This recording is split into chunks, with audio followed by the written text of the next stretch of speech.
Hello students, आज हम लोग सॉल्व करने जा रहे हैं जेई मेन 2024 के क्वेश्चंस जो कि चैप्टर थर्मोडायनेमिक्स से पूछे हुए हैं। तो बेटा इस क्वेश्चंस को सॉल्व करने के लिए सबसे पहले तुम फॉर्मूले सारे रिवाइज कर लेना जिससे तुम्हें इजीली कॉन्सेप्ट समझ में आए। ठीक है, तो चलो स्टार्ट करते हैं, देखते हैं फर्स्ट क्वेश्चन कौन सा है। ओके, तो ये फर्स्ट क्वेश्चन जो है इसमें देखो क्या पूछा हुआ है, एक असर्शन गिवन है और रीजन गिवन है। असर्शन रीजनिंग क्वेश्चन है ये, राइट। असर्शन रीजनिंग क्वेश्चन है। इस क्वेश्चन के पैटर्न को तो होपफुली तुम अच्छे से पहचानते होगे। दो स्टेटमेंट होते हैं, एक असर्शन होता है, एक रीजन होता है। असर्शन में जो स्टेटमेंट बोला जा रहा है पहले तुम्हें वो चेक करना होता है कि वो स्टेटमेंट ट्रू है या नहीं। ठीक है, वो चेक करोगे, फिर रीजन को तुम चेक करोगे कि रीजन जो है वो करेक्ट है कि नहीं करेक्ट है।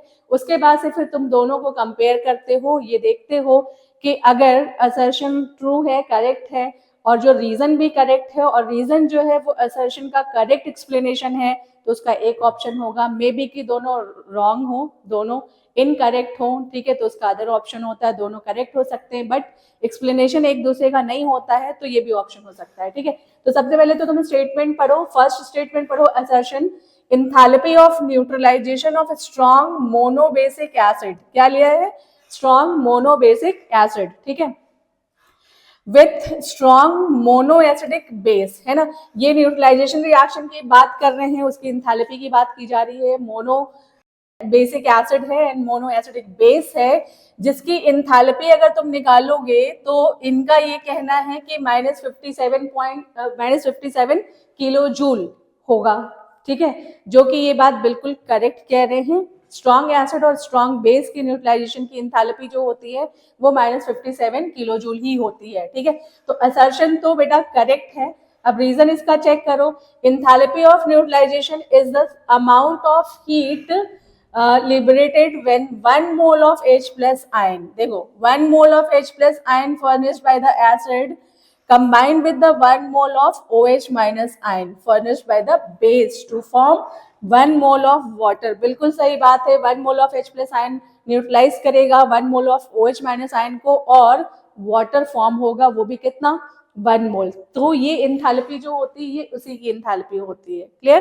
तो इसका मतलब है कि रीजन जो है वो भी करेक्ट है, और ये जो रीजन है वो असर्शन का बिल्कुल करेक्ट एक्सप्लेनेशन है। तो ऑप्शन अब तुम चेक कर लो, both A and R are true and R is the correct explanation of A. ठीक है, फर्स्ट ऑप्शन है इसका सही ऑप्शन है। ठीक है, तो फर्स्ट ऑप्शन करेक्ट ऑप्शन है क्योंकि दोनों चीजें जो है वो ट्रू है और रीजन जो है वो ए का एक्सप्लेनेशन बिल्कुल सही बात है ये। ठीक है, तो चलो देखते हैं नेक्स्ट क्वेश्चन क्या है। Choose the correct option for free expansion. बेटा जब इसके क्वेश्चन पढ़ना ना तो बड़े ध्यान से पढ़ना, क्योंकि क्वेश्चन में कुछ पॉइंट्स कुछ वर्ड्स ऐसे तुम्हें मिलेंगे वहीं पे तुम्हें कैलकुलेशन मिल जाता है। ठीक है, तो पूरा पूरा तुम्हें सॉल्व करने की जरूरत नहीं होती है। तो यहाँ पर हमारे पास मेन पॉइंट क्या है? फ्री एक्सपेंशन है of an ideal gas under adiabatic condition. ठीक है, अब यहाँ पे एडियाबेटिक कंडीशन जो है इसकी भी मीनिंग है ना, इससे भी कुछ कैलकुलेशन होता है, राइट। तो देखो अब तुम्हें क्या बताना है कि ये तुम्हें ऑप्शन दे रखी है और ऑप्शन को अगर ध्यान से देखो तो हर ऑप्शन में तुम्हारे पास Q है ना, और क्या है? W है और डेल्टा T है। ठीक है, तो ये जो दो कंडीशन हमें यहाँ पर दिख रही है, कौन सी दो कंडीशन? कि फ्री एक्सपेंशन है और एडियाबेटिक प्रोसेस है। ठीक है, तो एडियाबेटिक प्रोसेस में बेटा क्या होता है? एडियाबेटिक प्रोसेस के लिए फॉर एडियाबेटिक प्रोसेस क्या लिखोगे? एडियाबेटिक प्रोसेस Q की वैल्यू क्या होती है बताओ? 0 होती है, तो तुम्हें Q तो 0 मिल गया। ठीक है, और फ्री एक्सपेंशन जो है ना, तो वर्क डन अगर तुम निकालते हो, work done for free expansion, work done बेटा दो तरीके से निकाल सकते हो, एक इंटरमीडिएट एक्सपेंशन होता है और एक फ्री एक्सपेंशन होता है। ठीक है, तो ये हमने निकाला फ्री एक्सपेंशन के लिए। ठीक है, तो यहाँ पर W की वैल्यू कितनी होती है? 0 होती है फॉर फ्री एक्सपेंशन, और इंटरमीडिएट के लिए -P डेल्टा भी होता है, राइट। अब देखो यहाँ पर दो चीजें कैलकुलेट हो गई हैं, Q एंड W। Q 0 है एंड W 0 है। अब T भी तुम चेक कर लो, है ना, क्योंकि हर ऑप्शन में टेम्परेचर भी गिवन है। ठीक, तो फॉर एडियाबेटिक प्रोसेस अगर फर्स्ट लॉ ऑफ थर्मोडायनेमिक्स देखो तो ये क्या होता है? From first law of thermodynamics delta U is equal to Q plus क्या होता है? W होता है, राइट। Q क्या हो गया? 0 हो गया एडियाबेटिक प्रोसेस के लिए, तो delta U is equal to क्या हो जाएगा? W हो जाएगा। ठीक है। तो अब देखो इसे हम क्या लिख सकते हैं, ये for adiabatic process delta U is equal to क्या होता है, delta U is equal to होता है सी वी डेल्टा टी। बताओ ये होता है ना सी वी डेल्टा टी, है ना। अब u is equal to W है और w क्या है, जीरो है, ठीक है। तो इसको इक्वेट कर सकते हो, तो ये हो गया जीरो और ये हो गया सी वी और इसको लिख सकते हैं T2 माइनस T1, ठीक है। और n मोल अगर लेते हो तो ये n Cv हो जाएगा, ये n Cv हो जाएगा, ठीक है। तो अब ये जीरो हो गया तो n Cv क्या हो जाएगा, जीरो हो जाएगा। तो अब तुम इससे क्या लिख सकते हो, T2 is equal to T1 लिख सकते हो, ठीक है। तो इसको इसे और क्या लिख सकते हैं, delta T is equal to zero. तो फाइनली हमारे पास क्या क्या आ गया, Q जीरो आ गया, W जीरो आ गया और डेल्टा T भी जीरो आ गया। अब ऑप्शन चेक कर लो, Q zero, delta T zero and W zero, ये सी ऑप्शन आपका करेक्ट ऑप्शन है, राइट, ठीक है।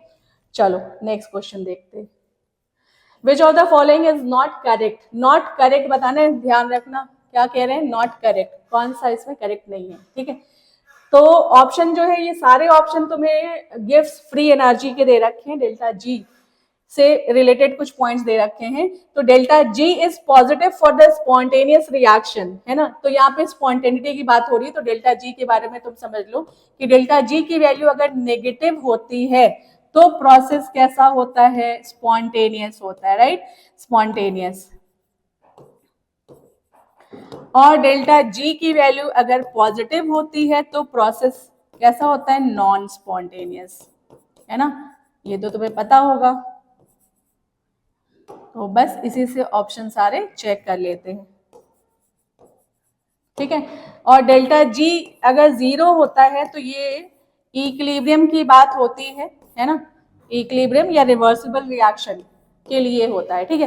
तो अब सारे पॉइंट्स तुम चेक कर लो। फर्स्ट पॉइंट, फर्स्ट ऑप्शन तुम्हें क्या कह रहा है कि delta G is positive for a spontaneous reaction. ध्यान से पढ़ो इसे, स्पॉन्टेनियस रिएक्शन की बात कर रहे हैं। तो स्पॉन्टेनियस रिएक्शन में डेल्टा जी क्या पॉजिटिव होता है, नहीं होता है, देखो नॉन स्पॉन्टेनियस के लिए होता है, ठीक है। तो ये ऑप्शन जो है वो इनकरेक्ट है, नॉट करेक्ट तुमसे पूछ रहे हैं, है ना। तो नॉट करेक्ट पूछ रहे हैं, तो नॉट करेक्ट का करेक्ट ऑप्शन यही होगा, है ना, क्योंकि ये पॉइंट जो है वो इनकरेक्ट बता रहा है, ठीक है। बाकी ऑप्शन में तुम चाहो चेक कर सकते हो। Delta G is zero for the reversible reaction, बिल्कुल सही बात है, इक्विलिब्रियम रिवर्सिबल रिएक्शन में एग्जिस्ट होगा, ठीक है। Delta G is positive for non spontaneous reaction, ये भी बिल्कुल सही बात है, नॉन स्पॉन्टेनियस के लिए जीरो होता है। Delta G is negative for spontaneous reaction, ये भी सही बात है, ठीक है। तो ये सारे पॉइंट्स जो थे, ये 3 पॉइंट्स करेक्ट थे, एक पॉइंट इनकरेक्ट था, फर्स्ट वाला, ठीक। चलो नेक्स्ट क्वेश्चन पे आते हैं। For a certain thermochemical reaction, एक तुम्हें रिएक्शन गिवन है, m गिव्स आउट n, ठीक है, एट टेम्परेचर t गिवन है तुम्हें कितना, t गिवन है तुम्हें 400 केल्विन, है ना। 400 केल्विन को 4 इंटू 10⁻² कर लो, कैलकुलेशन थोड़ा इजी हो जाता है। डेल्टा एच नॉट गिवन है 77.2 और देखो यहाँ ध्यान से, ये किलो जूल में गिवन है और एंट्रोपी तुम्हें गिवन है किसमें, ये देखो 122 जूल, ठीक। इसको तुम बड़े ध्यान से सॉल्व करना, क्योंकि जब भी इंथैल्पी और एंट्रोपी की वैल्यू गिवन होती है तो दोनों की यूनिट कभी भी सेम नहीं देते हैं, बहुत रेयर कहीं तुम्हें मिलेगा तो सेम मिल जाएगा। तो इसलिए यहाँ पर ये गलती हो सकती है, तो इस गलती को करने से बचना, ठीक है। ध्यान रखना कि जब भी एंथैल्पी और एंट्रोपी गिवन है तो उसकी यूनिट जरूर चेक करो और इक्वल करो उसे, ठीक है। अब तुमसे क्या पूछ रहे हैं, लॉग इक्विलिब्रियम कांस्टेंट, ठीक है। तो अब लॉग इक्विलिब्रियम कांस्टेंट हमें किस फॉर्मूले में मिलेगा, हमें मिलेगा इसमें, देखो delta G naught is equal to -2.303 R T log K C, right, ये होता है। अब देखो हमारे पास डेल्टा जी तो है नहीं, तो डेल्टा जी को पहले सॉल्व कर लो। तो डेल्टा जी को सॉल्व करने के लिए क्या ले सकते हो, delta H not minus delta S not, ये हो गया तुम्हारा। डेल्टा एच की वैल्यू कितनी गिवन है, 77.2 गिवन है और माइनस टी कितना हो गया, 4 इंटू 10⁻² रख लो, है ना, 400। और इसमें डेल्टा एस को चेंज करो, यहाँ पे किलो जूल में कर लो, ये हो गया 122 इंटू 10⁻³ कर लेना, है ना। इसको लिख सकते हो क्या, ऐसे ही लिख लो, बाद में इसको चेंज कर लेंगे, ठीक है। हाँ, तो ये हो गया 10⁻³ ये हो गया किलो जूल में, राइट। अब देखो यहाँ पे रखो तुम 122 इंटू 10⁻³ तो यहाँ से 2 पावर बड़े आराम से इससे कैंसिल कर लो और -1 बचा, इसको तुम शिफ्ट कर लो 12.2 लिख सकते हो, है ना। तो ये हो गया तुम्हारा 77.2 और माइनस ये 12.2 हो गया और 12.2 को 4 से मल्टीप्लाई कर लो तो 4 2 ज़ा 8 हो गया, 4 2 ज़ा 8 हो गया और 4 1 ज़ा 4 हो गया, 48.8 आ गया। अब तुम इससे माइनस कर लो, है ना, माइनस करो जल्दी से। Delta G naught is equal to 77 minus 48, 77 minus 48 point क्या लेना है तुम्हें, 8 लेना है, ठीक है। तो 10 से 8 गया 2 हो गया। अब हमारे पास यहाँ बचा 6 और 6 मैं ले लिया 16, 16 से 8 गया कितना बचा, 8 बचा, ठीक है। अब यहाँ बचा 6, 6 से 4 गया 2, 28.2, है ना। तो ये हो गया हमारे पास 28.2, ठीक। ये आगे वैल्यू किसकी, डेल्टा जी नॉट की। अब तुम्हें क्या बताना है, डेल्टा जी नॉट तो बताना नहीं था, तुम्हें क्या बताना था, बताना था तुम्हें, एक मिनट, क्या बताना था तुम्हें, तो तुम्हें बताना था लॉग केसी, ठीक है। तो आ जाते हैं यहाँ पर वापस फॉर्मूले पे, इस वाले फॉर्मूले पे आओ, देखो यहाँ फॉर्मूला दिया है ना, देखो ध्यान से, ये फॉर्मूला है, ठीक है। तो डेल्टा जी की जगह क्या रख लोगे, यहाँ रख लो 28.8 हो गया, है ना, और ये माइनस है, देखो 2.303 को 2.3 ले लो और अभी 2.303 और आर की वैल्यू एक फिक्स होती है वो तुम रख सकते हो, आर की जगह 8.3 और यहाँ पर देखो सारी वैल्यूज हम लोग किस में ले रहे हैं, किलो जूल में ले रहे हैं, तो यहाँ पर तुम आर की वैल्यू भी किस में ले लो, किलो जूल में ले लो, 10⁻³ ले लिया और टी टी टी कितना गिवन है 400, 400 को 4 इंटू 10⁻² लिया था हम लोगों ने और यहाँ पर क्या रख लोगे, लॉग के से, राइट। अब देखो जो जो चीजें कैंसिल हो रही है उसको कैंसिल कर लो, ये देखो 2 यहाँ से कैंसिल कर लो, ठीक है। और इसे हम लिख सकते हैं, देखो ये वैल्यू तुम याद कर लो, इसको तुम ले सकते हो 19.1, 19.14, है ना, इसके आसपास तुम रख सकते हो। कई जगह पे तुम्हें फॉर्मूले में 2.303 के साथ आर मिलता है जरूर, ठीक है, तो बेटर है कि बार बार मल्टीप्लाई करो, एक वैल्यू याद कर लो। अब हमारे पास यहाँ पे क्या बचेगा, 4 बचा है और 10⁻⁻1 बचा है और लॉग क्या है, के से, राइट। तो अब हमें क्या निकालना है, लॉग के से, या माइनस में है तो ये हो जाएगा log K C is equal to, देखो 28.8 है ना, और 28.2 है, 28.2 है और नीचे हमारे पास क्या है, ये है 19.1 और इंटू 4, ठीक, और तो कुछ नहीं बचा। 10⁻⁻1 है तो 10⁻⁻1 को ऊपर 10 कर लो, तुम यहाँ से क्या कर सकते हो, यहाँ पे तुम ऐसा करो कि 10⁻⁻1 को ऊपर किया तो यहाँ से पॉइंट तुम आगे शिफ्ट कर लो, इसको कर लो 282, ठीक है, ये हो गया। अब तुम इसे कैंसिल करो, तुम्हें लॉग केसी की ही वैल्यू बतानी, अगर केसी की वैल्यू बतानी होती तो तुम्हें क्या करना पड़ता, एंटी लॉग लेना होता, राइट। तो यहाँ आएगा तुम्हारा 12 से 8 गया 4 आएगा, राइट, ये हो जाएगा तुम्हारा 28.4, 28.4, ठीक है। अब कैंसिल कर लो, ये हो गया तुम्हारा 7 टाइम्स और ये 1 टाइम 71 हो गया, ठीक है। तो 71 हो गया। अब तुम इसको डिवाइड कर लो 19 से, है ना, वो देख लेना कैसे राउंड ऑफ करके करोगे इसको डिवाइड, तो ये तुम्हारा आएगा 19 3.7 के आसपास आएगी वैल्यू, है ना, चेक कर लेना, ये अराउंड यही आंसर आएगा। अब 3.7 है और यहाँ देखो कितना है, इंटू 10⁻1 है, तो 10⁻1 भी करना है तुम्हें, तो इसको तुम क्या कह सकते हो 37 इंटू 10⁻1, तो यहाँ फाइनली आंसर तुम्हारा क्या आने वाला है 37, ठीक है, समझ गए। तो कैलकुलेशन थोड़ा ध्यान से देख करके सॉल्व करना, है ना, यहाँ पे देखो मिस्टेक हो गई थी, इसको करेक्ट कर लेना। चलो आगे, when delta H of vaporization, enthalpy of vaporization है is 30 kilojoule per mole and entropy of vaporization is 75 kilojoule per mole, then the temperature of vapor, temperature बताना है तुम्हें, है ना, at 1 atmosphere, very good। तो देखो यहाँ पर देखो यूनिट मैंने बोला था ना कि ध्यान रखना यूनिट का, है ना, यूनिट अलग दिया हुआ है। तो पहले तो ये समझ लो कि टी डेल्टा एस जो होता है ये is equal to delta H होता है, तो टी इज इक्वल टू क्या कह सकते हो, delta H by delta S, और कुछ नहीं करना है इसमें, डायरेक्ट फॉर्मूले पे तुम्हें वैल्यू रख देनी है। और बस यहाँ पर ये ध्यान रखो कि 30 ये किलो जूल है, इसे अगर जूल में कन्वर्ट कर लो तो 3 पावर 3 हो गया, और इसको जूल में ही रहने दो 75 जूल, ठीक है। अब इसको 30 को तुम 300 कर लो तो सीधा सीधा ये 4 टाइम्स कैंसिल होता हुआ दिखेगा तुम्हें, तो 10 टू द पावर 2 कर लिया, और ये 75 हो गया, 75 से 4 टाइम्स में 300 कैंसिल हो जाएगा, और फाइनली आंसर तुम्हें क्या मिल जाएगा, 400।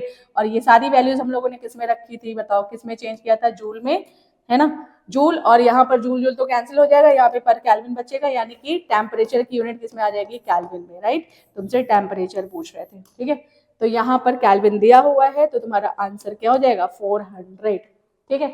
तो बहुत ही सिंपल सा क्वेश्चन था, डायरेक्ट फॉर्मूले पे क्वेश्चन था, इससे इजी क्वेश्चन कोई हो नहीं सकता, ठीक है, कैलकुलेशन भी इजी था, ठीक है। चलो, for the reaction at 298 kelvin, कोई एक रिएक्शन गिवन है जिसमें डेल्टा एच की वैल्यू गिवन है, फटाफट से वैल्यू नोट करते चलो। 400 गिवन है, किलो जूल में गिवन है, यूनिट का ध्यान रखना, और डेल्टा एच की वैल्यू कितनी गिवन है, 0.2 किलो जूल। अरे वाह, देखो कितनी मजेदार बात है कि दोनों की यूनिट इत्तेफाक से तुम्हें सेम मिल गई, जो कि मिलती नहीं है, ठीक है। अब इससे आसान क्या हो सकता है, the reaction will become spontaneous, reaction spontaneous क्या होगा, for spontaneous reaction, for spontaneous reaction delta G जो होता है वो क्या होता है, नेगेटिव होता है, ठीक है। तो टी डेल्टा एस जो है वो ग्रेटर देन क्या हो जाएगा, डेल्टा एच के, तो टी इज ग्रेटर देन क्या हो जाएगा, delta H by delta S, right. तो बस अब तुम्हें कुछ नहीं करना है, यूनिट दोनों तो तुम्हें सेम मिल ही गया है, तो बस 400 रखो, यहाँ 0.2 रखो, पॉइंट हटा लो, 0 कर लो, और ये तुम्हारा सीधा सीधा 2000 आंसर आ गया, ठीक है। तो टेम्परेचर कितना आया, ग्रेटर देन 2000, तो यहाँ पर क्या रखोगे, 2000 आंसर। बहुत सिंपल क्वेश्चन था, ठीक है। चलो, if 3 moles of an ideal gas at 300 Kelvin expand isothermally from 30 cubic decimeter to 45 cubic decimeter against a constant opposing pressure of 80 kilo pascal, ठीक है। यूनिट किलो पास्कल में गिवन है, कोई बात नहीं है, ये क्यूबिक डेसीमीटर में गिवन है, कोई बात नहीं है, इसको हम लोग बाद में चेंज कर लेंगे, क्योंकि आंसर तुम्हें किस में चाहिए, जूल में चाहिए, राइट। तो देखो कुछ नहीं करना है तुम्हें, प्रेशर गिवन है, वॉल्यूम तो गिवन है, ठीक है, तो वर्क डन तुम निकाल लो फटाफट से, है ना। देन हीट पूछना है तुमसे, ठीक है, कोई बात नहीं। यहाँ पर क्या है, आइसोथर्मल प्रोसेस है, राइट, आइसोथर्मल प्रोसेस है, तो डेल्टा यू क्या हो जाएगा, 0, तो delta U is equal to 0, तो क्यू इज इक्वल टू क्या हो जाएगा, माइनस डब्ल्यू, समझ गए। तो बस तुम्हें फाइनली निकालना क्या है, डेटा जो तुम्हें गिवन है, वर्क डन के लिए गिवन है, तो माइनस पी एक्सटर्नल कर लिया, एंड V2 माइनस V1 कर लिया, राइट। अब देखो पी एक्सटर्नल कितना गिवन है, 80 गिवन है, ठीक है, और V2 माइनस V1 चाहो तो तुम यहाँ पे यूनिट चेंज कर सकते हो, बट उसकी कोई जरूरत नहीं पड़ेगी, तुम लास्ट में भी चेंज कर सकते हो, है ना। ये हो जाएगा तुम्हारा 45 माइनस 30, ठीक। अब देखो यूनिट के साथ रखना चाहो या किलो पास्कल रख लो, या क्यूबिक डेसीमीटर रख लो, ये माइनस कर लिया तो ये हो गया तुम्हारा माइनस 80, और ये हो जाएगा इंटू 15, राइट, और ये हो जाएगा तुम्हारा 1 2 15 8 हो गया 120 और 0, है ना, 1200। अब ये तुम्हारा यूनिट किस में आया, किलो पास्कल, है ना, और क्या था तुम्हारा, क्यूबिक डेसीमीटर, राइट। तो किलो पास्कल क्यूबिक डेसीमीटर को ही हम जूल में भी कन्वर्ट कर सकते हैं, इसी को हम जूल के इक्वल कहते हैं ना। क्या करते तुम, इसको तुम मीटर क्यूब में कन्वर्ट करते, ये इसको तुम चेंज करते न्यूटन पर मीटर स्क्वायर करते, कैंसिल करते, दोनों में तुम 10 टू द पावर 3 से इसमें मल्टीप्लाई करते, किलो पास्कल में, इसमें -3 से कैंसिल ही होता, तुम फाइनली ये रख सकते हो। तो W इज इक्वल टू क्या आ गया, यहाँ पर आया तुम्हारा W किसमें, माइनस में, तो Q क्या हो जाएगा, पॉजिटिव हो जाएगा, और कितनी वैल्यू आएगी Q पॉजिटिव की, 1200, ठीक है। सिंपल क्वेश्चन था ना। चलो नेक्स्ट क्वेश्चन देखते हैं। Standard enthalpy of vaporisation for CCl4 is 30.5 kilojoule per mole. Heat required for the vaporization of 280 gram 84 gram of the CCl4 at constant temperature.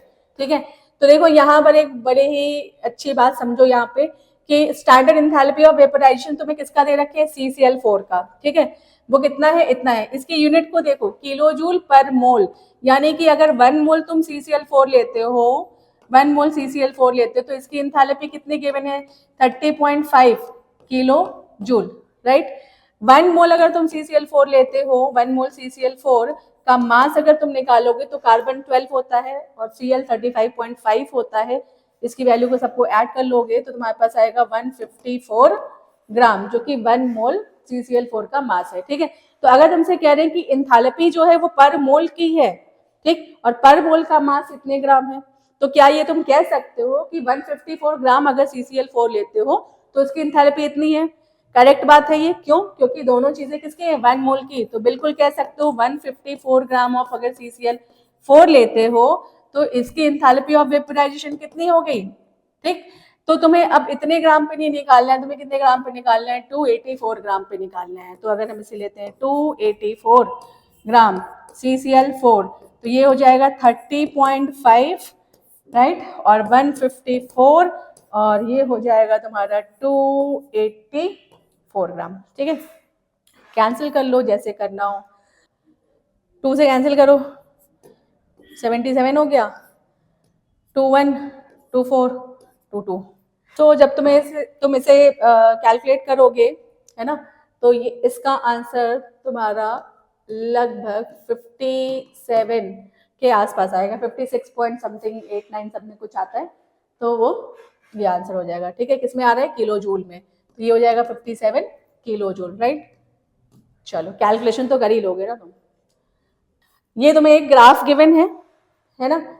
An ideal gas undergoes a cyclic transformation starting from the point A से चलें, कहाँ पे गए, B पे गए, और from A and coming back to the same point by tracking path A to B, B to C and again A। ठीक है, तो सबसे पहले तुम चले A से B, B से C गए और C से वापस कहाँ चले आए, A पे। ठीक, तो अब तुम्हें बताना है द टोटल वर्क डन। ठीक है, तो अब देखो टोटल वर्क डन क्या होगा, टोटल वर्क डन होगा एरिया अंडर द कर्व होगा, बताओ, एरिया अंडर द कर्व कह सकते हो। ठीक, और एरिया अंडर द कर्व अगर लेते हैं तो हाफ, और ये हो जाएगा बेस इनटू क्या हो जाएगा, हाइट। ठीक है, अब बेस अगर देखो ये हो गया हाफ और बेस देखो कितना है, 30 माइनस 10 कर दोगे कितना हो गया, 20 हो गया, और हाइट देखो कितना है, ये भी 30 माइनस 10 कर दिया, ये भी कितना हो गया, 20। अब यूनिट देखो ये किसमें गिवन है, क्यूबिक डेसीमीटर में है ना, तो अब क्यूबिक डेसीमीटर को तुम चेंज करोगे मीटर क्यूब में। ठीक, तो मल्टीप्लाई करोगे तुम किससे, 10 टू द पावर माइनस 3 से, है ना, और ये तुम्हारे किलो पास्कल में है, इसको तुम चेंज करोगे न्यूटन पर मीटर स्क्वायर में, तो भी तुम इसको मल्टीप्लाई करोगे 10 टू द पावर 3 से, तो पावर तुम्हारा कैंसिल हो जाना है। तो चाहो तो तुम यही डायरेक्ट सॉल्व कर सकते हो, ये 10 हो गया और इंटू 20, तो ये हो गया तुम्हारा आंसर कितना, 200। और 200 जो आया है ये आया है किलो पास्कल डेसीमीटर क्यूब। ठीक है, इसी को हम क्या लिख सकते हैं, 200 जूल। ठीक, तो आंसर तुम्हारा आ जाएगा 200 जूल। ठीक है, तो अगेन एक इजी क्वेश्चन था। चलो next, consider the following reaction at 298 kelvin. ये तुम्हें रिएक्शन गिवन है 3/2 O2 गैस है, गिव्स आउट ओजोन गैस है। ठीक है, जिसका Kp गिवन है तुम्हें, Kp। ठीक है, Kp की वैल्यू गिवन है। अब तुम्हें बताना है क्या, delta G for the reaction. ठीक, तो सबसे पहले तो तुम क्या करो कि डेल्टा G का फॉर्मूला तुम लिख लो, delta G naught is equal to क्या होगा, -2.303 और आर टी लॉग, यहाँ पर Kp गिवन है तो तुम Kp ले सकते हो। ठीक है, तो Kp की वैल्यू जो है इसे मैं थोड़ा सा चेंज कर दूं, 2.47 into 10 to the power minus 29 है। अगर मैं इसे लिख लूँ 247 into 10 to the power minus 31, तो चलेगा ये। ठीक है, बिल्कुल चलेगा। तो अब देखो टेम्परेचर कितना गिवन है, 298 केल्विन गिवन है ना। तो अब फॉर्मूले पे रख लो वैल्यूज। तो यहाँ पर delta G naught is equal to 2.303 हो गया, इंटू आर की वैल्यू क्या रखोगे 8.3 रख लो, और तुम्हें आंसर किस में चाहिए, आंसर किस में चाहिए, किलो जूल में चाहिए, ठीक है। तो यहाँ 10⁻³ भी रखो, और टी टेम्परेचर कितना गिवन है 298 केल्विन गिवन है, एंड देन लॉग केपी की जगह तुम क्या रखोगे, ये रख लो कितनी वैल्यू 247 इंटू 10⁻31, ठीक है। तो इसको जैसा कि तुम्हें बताया कि इसको सॉल्व करके तुम कितनी वैल्यू मान लो, है ना, ये सारी चीजें क्या होंगी, माइनस में होंगी। इसको हम 19.1 ले लें, ठीक है, और ये हो गया 298, ठीक। और अब इसका लॉग ले लो, लॉग लोगे तो लॉग 247 है ना, प्लस 10⁻31 होगा, 31 लॉग के पहले आ जाएगा, -31 लॉग 10 हो जाएगा, ठीक है। और लॉग 247 की वैल्यू कितनी लोगे, लॉग 300 की वैल्यू होती है 2.3, लॉग 200 की वैल्यू होती है 2.3, और लॉग 300 की वैल्यू होती है 2.5। तो उसी के बीच का नंबर है ये, तो बीच का नंबर ले लो, कितना ले लोगे, ये ले लो तुम 2.4, ठीक। और ये हो जाएगा -31 लॉग 10 की वैल्यू 1 होती है तो -31 हो गया, ठीक है। ये हो जाएगा तुम्हारा, इसको जब मल्टीप्लाई करोगे तो ये वैल्यू आएगी तुम्हारी कितनी -5.7, और ये मल्टीप्लाई करना है तुम्हें किससे, इसकी वैल्यू कितनी आ जाएगी, ये आएगी -28.6, राइट, ओके। बस अब ये तो मल्टीप्लाई कर लो, तो delta G naught is equal to क्या हो जाएगा, ये हो जाएगा 163.2 के आसपास आंसर आएगा, ये तुम कैलकुलेशन चेक कर लेना एक बार, ठीक है। If 5 mole of an ideal gas expand from 10 liter to the volume of 100 liter at 300 Kelvin under isothermal and reversible condition, then work done. Isothermal reversible condition है, वर्क डन तुम्हें बताना है, ठीक है, जूल में बताना है, ठीक है। तो वर्क डन का फॉर्मूला क्या होता है आइसोथर्मल रिवर्सिबल प्रोसेस के लिए, ये इज इक्वल टू होता है -2.303 nRT एंड log V2/V1, ठीक है। तो -2.303 और n की वैल्यू कितनी है 5, और r की वैल्यू कितनी रखोगे 8.3, है ना, और टेम्परेचर देखो कितना गिवन है 300, ठीक। अब देखो तुम्हें जूल में रखना है, तो इसमें ठीक है, ये जूल की वैल्यू है, और टेम्परेचर ले लिया कितना 3 × 10⁻² रख लो, है ना, और लॉग V2 कितना है 100, और V1 कितना है 10, ये देखो V2 एंड V1, ठीक। तो ये कैंसिल कर लो, log 10 की वैल्यू 1 होगी, और इसकी जगह हम क्या रख सकते हैं 19.1 रख लिया, और इंटू इसकी जगह किसकी जगह, इसकी और इसकी मल्टीप्लाइड वैल्यू, ठीक है, इंटू 5 हो गया और इंटू 3 हो गया, ठीक। अब बस तुम इसे मल्टीप्लाई कर लेना, ओके। तो ये आ जाएगा तुम्हारा 286.5 और इंटू 10⁻² है, तो इसे हम क्या लिख सकते हैं -28650, है ना, ये पावर हटा दिया, तो W इज इक्वल टू ये आ गया, माइनस में आया है, माइनस तुम्हें पहले से दिया हुआ है, तो यहाँ पर तुम x की वैल्यू क्या बताओगे, x की वैल्यू तुम्हें ये बतानी है, ठीक है, और आंसर किस में आएगा जूल में, समझ गए। तो अगेन क्वेश्चन ये बहुत डिफिकल्ट नहीं था, कैलकुलेशन भी इजी था, ये चेक कर लेना, ठीक है। चलो नेक्स्ट क्वेश्चन देखते हैं। For a certain reaction 300 kelvin K is equal to 10, K की वैल्यू तुम्हें 10 दे रखे हैं, है ना, equilibrium constant, then delta G naught for the same reaction is 10⁻⁻1 यहाँ पे गिवन है, किलो जूल में तुम्हें बताना है, ओके। चलो ठीक है, बहुत अच्छा। यहाँ पर डायरेक्ट फॉर्मूला रखो तुम, delta G naught is equal to -2.303, अब तुम्हें याद हो गया होगा, और आर टी, और मैं फॉर्मूला फिर से लिख देती हूँ लॉग के, ठीक। अब तुम बताओ लॉग के की जगह अगर तुम 10 रखोगे तो लॉग 10 की वैल्यू कितनी होती है 1 होती है, ठीक। तो तुम यहाँ रखो या ना रखो कोई फर्क नहीं पड़ेगा, बट हाँ सॉल्व करते समय तुम देख लेना। और यहाँ पर 2.3 है ना, इतने कैलकुलेशन में मैंने बता दिया 2.3, और r की जगह तुम 8.3 रखोगे, तो इसको हम एक नंबर यूज कर सकते हैं ना, कितना नंबर, कौन सा नंबर लोगे 19.1 ले लो, ठीक है। अब हमारे पास इन दोनों की वैल्यू हो गई, और तुम्हें आंसर चाहिए किलो जूल में, तो किलो जूल के लिए इंटू 10⁻³ करो r की वैल्यू के लिए, राइट। अब तुम्हें लेना है टेम्परेचर, टेम्परेचर कितना गिवन है 300, तो 300 को हम 3 × 10⁻² लिख सकते हैं, क्यों लिखते हैं ऐसा, ये तुम्हें पावर बहुत ही इजीली कैंसिल होता हुआ दिख रहा होता है, ठीक है।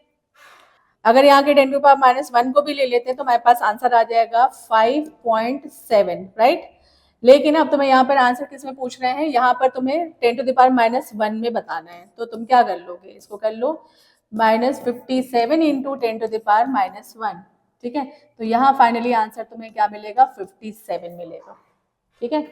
यहाँ पे ये समझ लेना log 10 की वैल्यू 1 होनी थी, इसलिए मैंने यहाँ पे रखा नहीं है, ठीक है।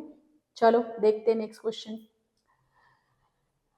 थर्मोकेमिस्ट्री का क्वेश्चन है ये, और बहुत ही ध्यान से तुम्हें इसमें रिएक्शन बनानी है ना। 2-3 चीजों का तुम्हें बड़ा ध्यान रखना है इसमें। थर्मोकेमिस्ट्री के क्वेश्चन इजी न्यूमेरिकल होते हैं, ठीक।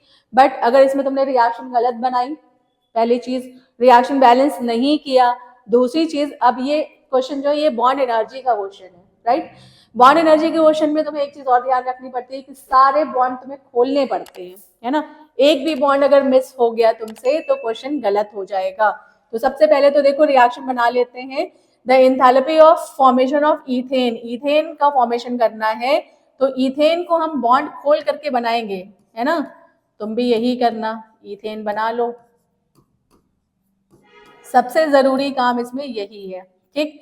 और ईथेन को बना किससे रहे हो, किससे बना रहे हो, from ethylene by adding hydrogen, ठीक है। तो इथाइलिन का भी बॉन्ड खोल देना, इथाइलिन जानते हो ना क्या होता है, इथीन को ही इथाइलिन कहते हैं, ठीक। और इसको कंबाइन करना है किससे, H2 से, राइट। तो सिंपली ये रिएक्शन C2H4 है प्लस H2 है और गिव्स आउट C2H6 है, ठीक है। तो अब देखो तुमसे क्या पूछ रहे हैं, ये तुमसे पूछ रहे हैं इस रिएक्शन के फॉर्मेशन की एंथैल्पी। तो फॉर्मेशन की एंथैल्पी के लिए तुम क्या करोगे, एंथैल्पी ऑफ फॉर्मेशन, तो यहाँ पर लेते हैं summation of bond energies of reactant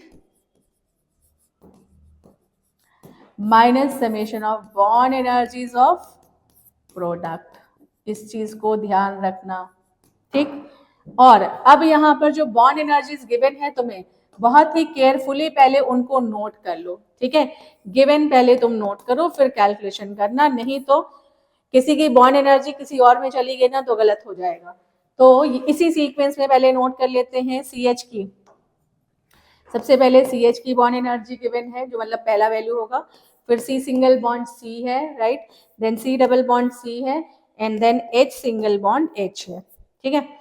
तो इसकी एंथैल्पी कितनी गिवन है, 414 गिवन है, और इसकी एंथैल्पी गिवन है तुम्हें 347, और ये है तुम्हारा C डबल बॉन्ड C 615, और H सिंगल बॉन्ड H का है 435, ठीक है। और ये ध्यान से देखना कि ये सारी एनर्जी किसमें गिवन है, किलो जूल पर मोल, यानी कि 1 मोल बॉन्ड को ब्रेक करने की एनर्जी है।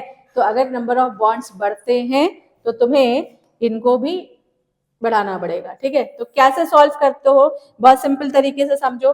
तुम्हें क्या करना है, तुम्हें अब स्कूल में तो दिखाना नहीं है ना, कि सारी वैल्यूज रख करके ऐसे दिखाए, पूरा फॉर्मेट लिखा, है ना। तुम्हें क्या करना है, 2 कॉलम बना लेना, रिएक्टेंट का एक कॉलम, ठीक है, और एक कॉलम बना लेना प्रोडक्ट का, ठीक। अब रिएक्टेंट में देखो तुम्हारे पास कौन कौन से बॉन्ड हैं। रिएक्टेंट में बॉन्ड है CH, ठीक है। रिएक्टेंट में बॉन्ड है तुम्हारे पास, ये ले लिया हमने, ठीक, और इसको ऐसे डिवाइड कर लो, ठीक। चलो रिएक्टेंट में पहला बॉन्ड जो है वो है CH, और कितने CH बॉन्ड है ये देखो, 1 2 3 4 CH बॉन्ड है, और 1 CH बॉन्ड की बॉन्ड एनर्जी कितनी है, 414 है ना।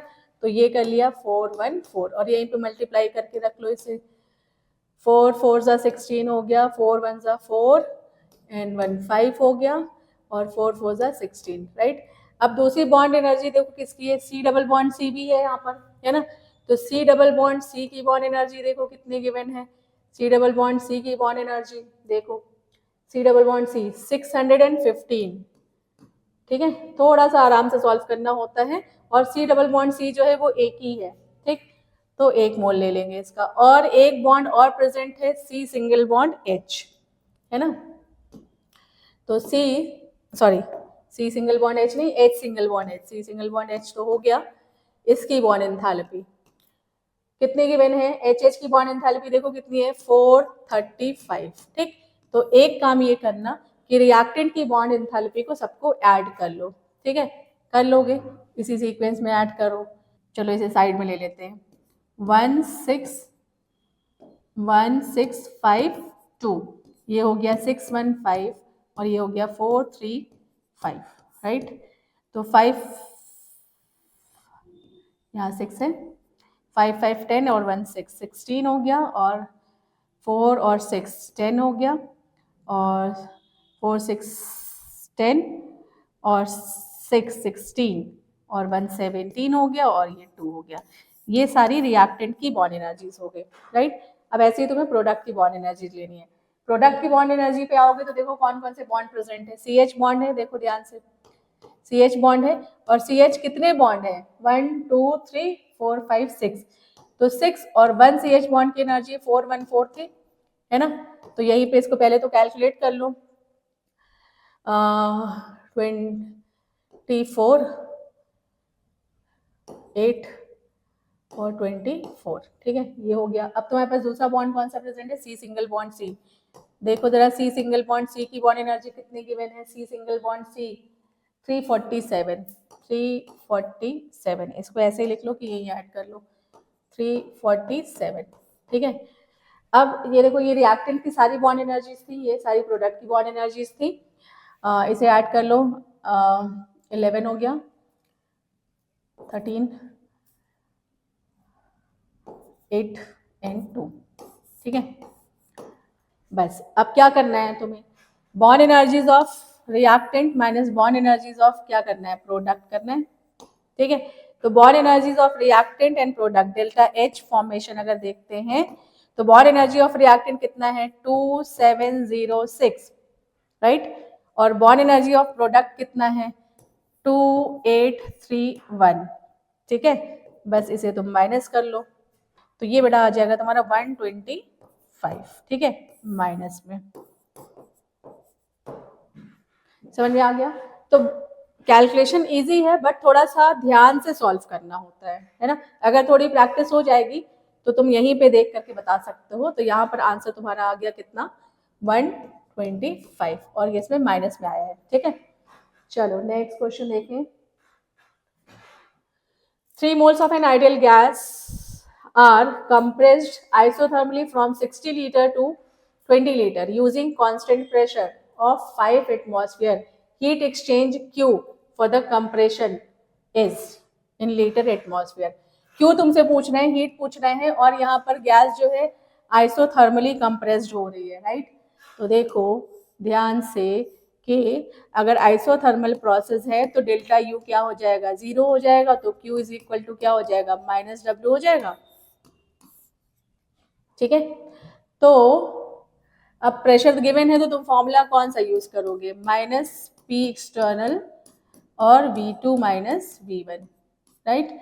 तो P की वैल्यू कितनी गिवन है 5, गैस कंप्रेस्ड हो रही है तो V2 क्या हो जाएगा 20 और ये हो जाएगा 60, है ना, और ये हो जाएगा 40, माइनस का 40 हो जाएगा तो -5 और माइनस क्या हो गया 40, और ये हो जाएगा तुम्हारा 200, ठीक है, जूल, राइट।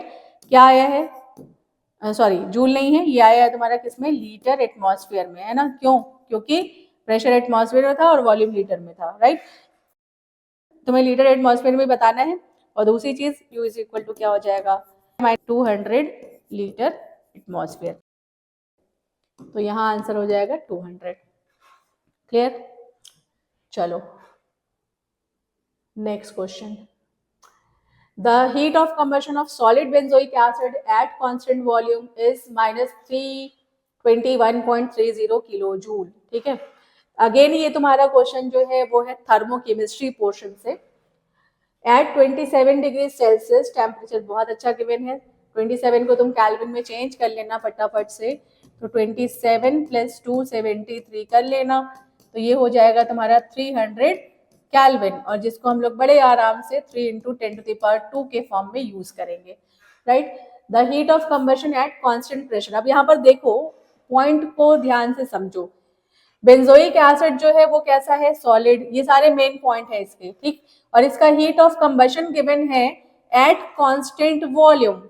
वो हीट जो कांस्टेंट वॉल्यूम पे होती है उस हीट को हम कहते हैं इंटरनल एनर्जी। वो कितनी गिवन है, 321.30 किलो जूल, राइट।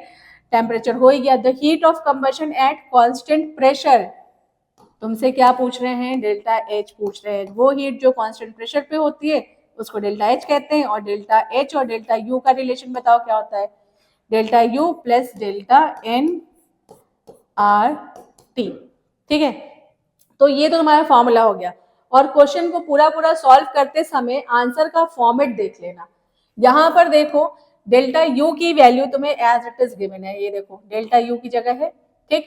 और यहाँ पर एक्स और आर दे रहे हैं, इसका मतलब इस एक्स आर में तुम्हारा डेल्टा एन होगा और टी होगा, क्योंकि आर तो लिखा ही हुआ है ना। यहाँ पर तुम्हें एक्स और आर दे रहे हैं, तो इसका मतलब है कि ये दोनों वैल्यू तुम्हारे पास गिवन नहीं है।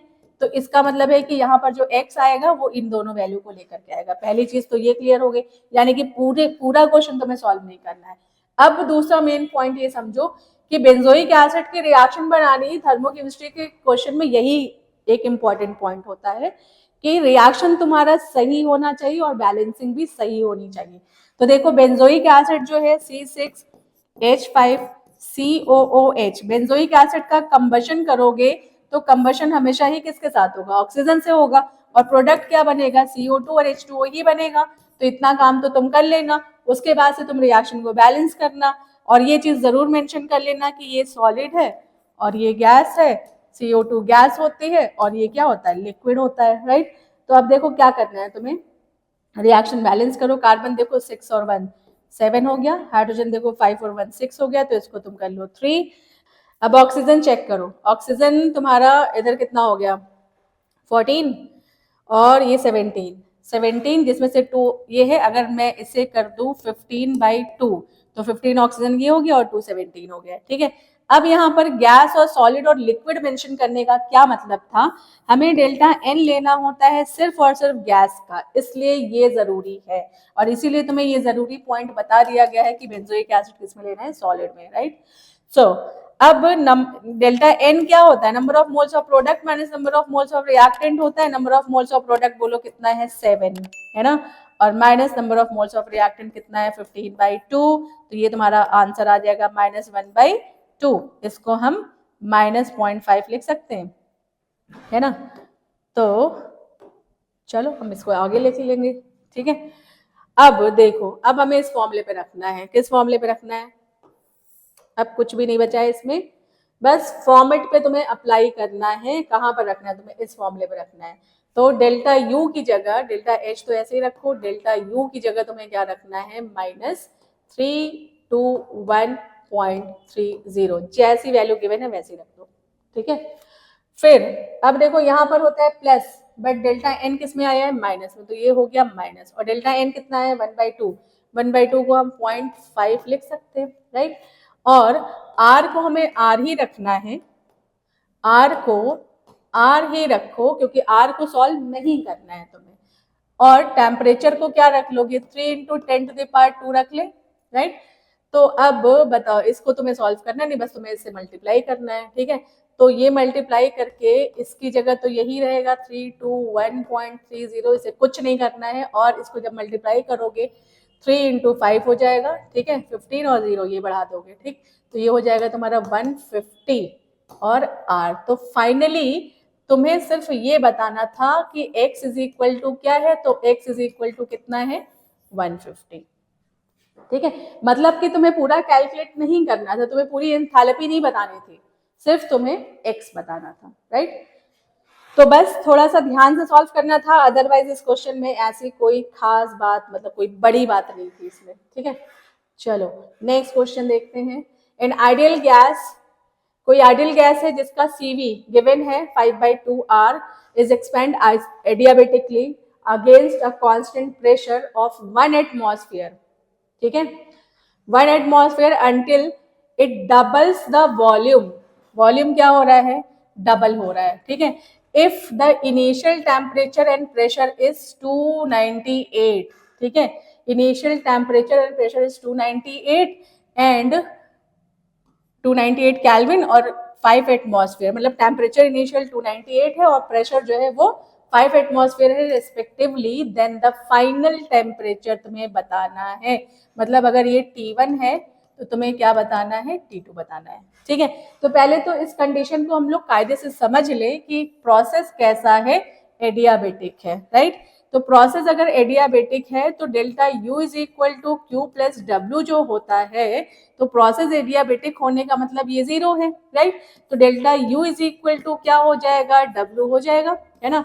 पहली चीज तो ये देख लो, ठीक। और delta U is equal to क्या होता है बताओ, ये होता है NCV delta T, right. Delta T को हम ओपन कर लेंगे और W इज इक्वल टू क्या होता है बोलो, ये होता है minus P delta V, right. ये भी तुम्हें पता है, ठीक है। तो बस इसी को यूज करना है हमें। डेल्टा V की जगह V2 माइनस V1 हो जाएगा, डेल्टा T की जगह T2 माइनस T1 हो जाएगा, ठीक है। तो क्या हम ये कह सकते हैं कि ये इज इक्वल टू ये है, तो minus P V2 minus V1 is equal to NCV T2 minus T1, NCV T2 minus T1, right. तो अब जो जो चीजें दी हुई हैं उसको वैसे ही लिखते चलो। तो देखो यहाँ पर P जो गिवन है वो कितना गिवन है, 1, है ना। प्रेशर कितना गिवन है, 1 एटमॉस्फेयर, ठीक है। और V2 जो है वो क्या हो जा रहा है, डबल द वॉल्यूम, है ना। तो V2 को हम क्या 2V1 लिख सकते हैं, माइनस V1 हो जाएगा। V1 अगर V1 है तो V2 क्या हो जाएगा, ट्वाइस ऑफ V1 हो जाएगा, राइट। ये इज इक्वल टू क्या लिख सकते हैं, NCV, CV की जगह क्या हम ये लिख सकते हैं 5/2R, 5/2R। और T2 माइनस T1 की जगह क्या लिख सकते हैं, 298। ये बात समझ में आ गई, ठीक है। तो अब ये देखो क्या हो जाएगा, माइनस V1 हो गया, यहाँ पे P तो 1 था, ये इज इक्वल टू हो गया N 5/2R और ये हो गया T2 माइनस 298, राइट। अब देखो P1 V1 is equal to NR T1 होता है ना। तो V1 इज इक्वल टू हम ये लिख सकते हैं NR T1 बाई P1, है ना। तो इसकी जगह ये लिख लो कि NR T1 बाई P1, ठीक है। ये is equal to N 5/2R T2 minus 298, right. अब यहाँ से तुम N बड़े ही आराम से कैंसिल कर लो, R भी तुम कैंसिल कर लो, ठीक है। और T1 की वैल्यू कितनी है, 298 है, ठीक। और इस 2 को इधर लेते आओ, ये 2 जो है 2 मल्टीप्लाई कर दिया और ये प्रेशर जो है ये 5 गिवन है, ये देखो 5 गिवन है, 5 रखो और ये 5 इधर लेकर के आ जाओ, ठीक है। तो हमारे पास क्या बचेगा, T2 माइनस 298, राइट।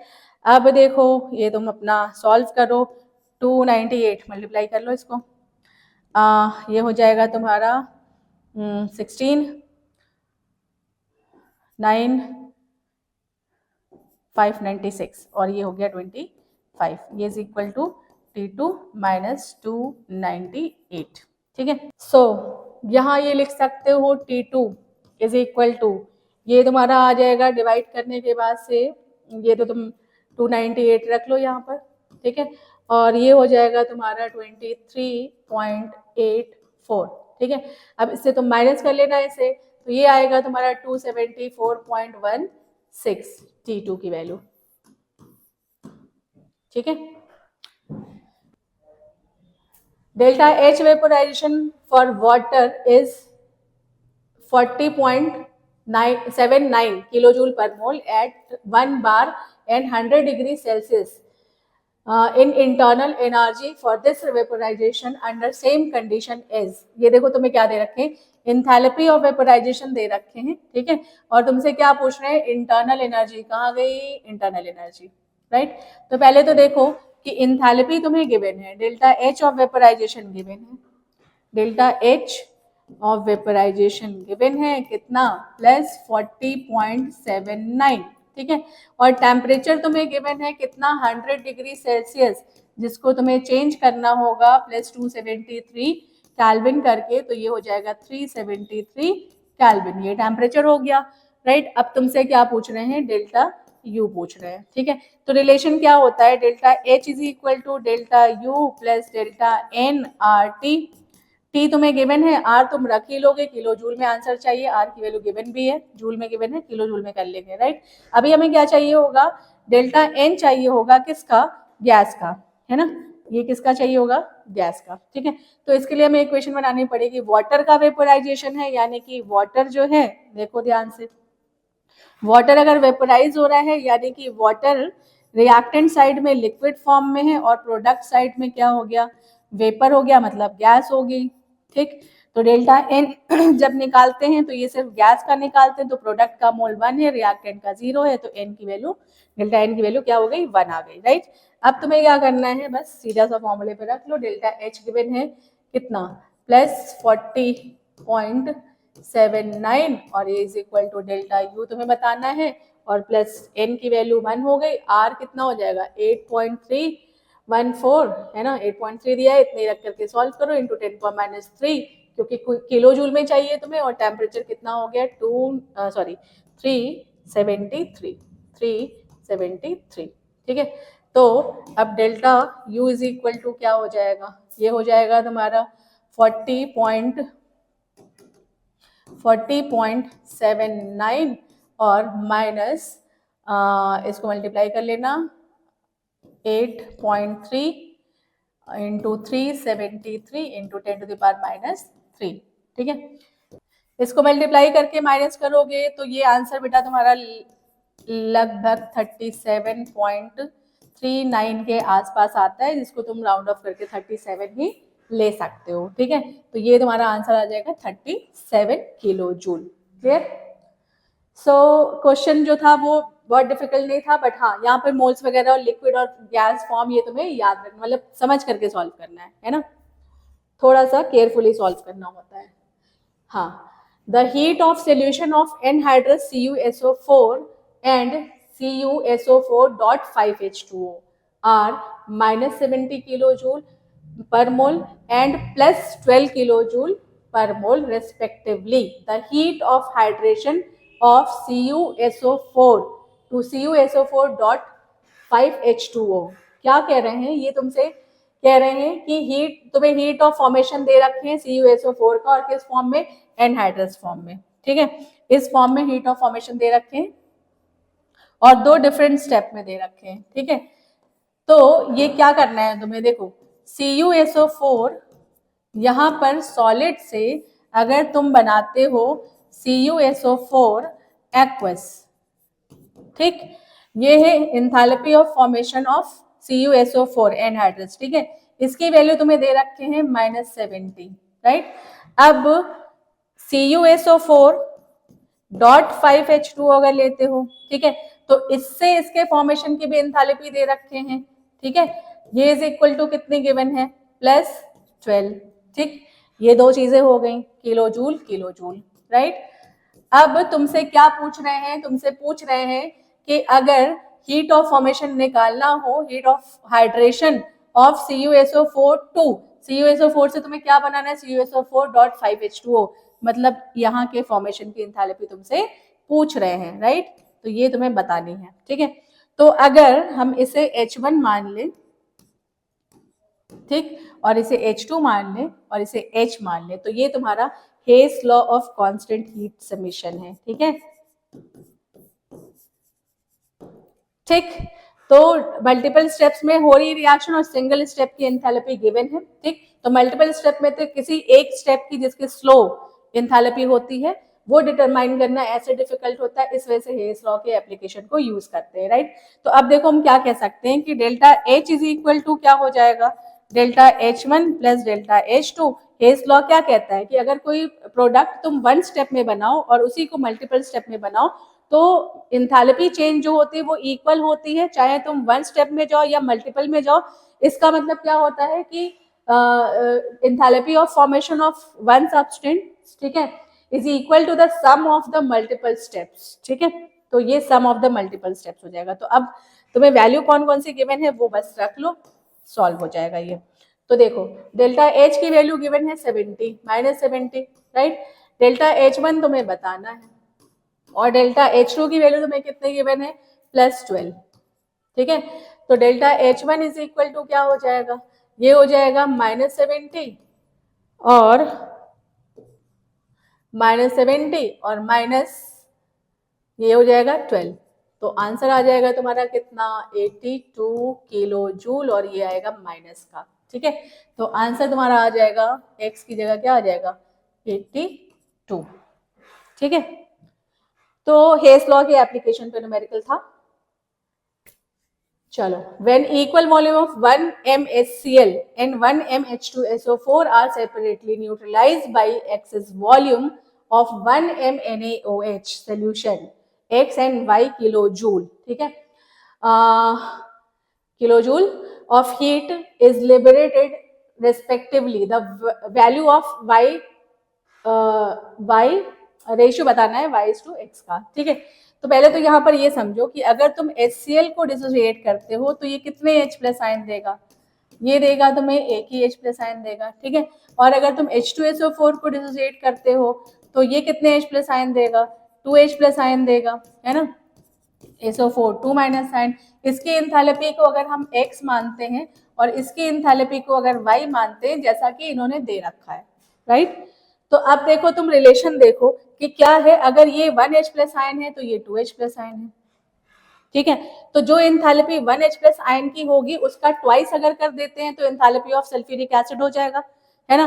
तो क्या ये कह सकते हो कि एंथैल्पी ऑफ Y जो है, फॉर्मेशन ऑफ Y जो है वो twice of enthalpy of X है, बताओ, है ना। डबल है कि नहीं है, ये 1 है तो ये 2 है। तो इसकी जो एंथैल्पी का फॉर्मेशन होगा इसकी एंथैल्पी क्या होगी, इसकी एंथैल्पी की डबल ही होगी ना। इसको अगर तुम 2 से मल्टीप्लाई करोगे तभी ये आएगा तुम्हारा, क्लियर।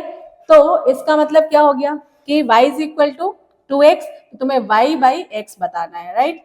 तो y by x is equal to क्या हो जाएगा, y by x is equal to क्या हो गया 2, है ना। अगर ये x बाई y पूछ रहे होते x बाई y तो ये हो जाता 1/2, है ना। तो यहाँ तुमसे क्या पूछा है y बाई x, ठीक। तो y इज इक्वल टू क्या है 2x, y is equal to क्या है ट्वाइस ऑफ x है, मतलब सल्फ्यूरिक एसिड की एंथैल्पी जो है वो ट्वाइस ऑफ HCl है, न्यूट्रलाइज होने के लिए ट्वाइस ऑफ x की जरूरत होगी। तो ये तुम्हारा आंसर है, ठीक है। तो ये क्वेश्चंस जो थे वो थर्मोडायनेमिक्स चैप्टर के 2024 में पूछे हुए क्वेश्चन थे जेई मेन के, ठीक है। तो होपफुली तुम्हें पैटर्न समझ में आया होगा कि किस तरह से पूछ रहे हैं, बहुत डिफिकल्ट नहीं है, बट हाँ अच्छे से तुम्हें रिवाइज करके और थोड़ी सी अच्छी से प्रैक्टिस करके फिर सॉल्व करना होगा, ठीक है। तो होपफुली तुम्हें समझ में आया होगा। चलो मिलते हैं फिर नेक्स्ट वीडियो में ऐसे ही किसी इंपॉर्टेंट टॉपिक के साथ, PYQs के साथ, ठीक है। तब तक के लिए बाय बाय, टेक केयर।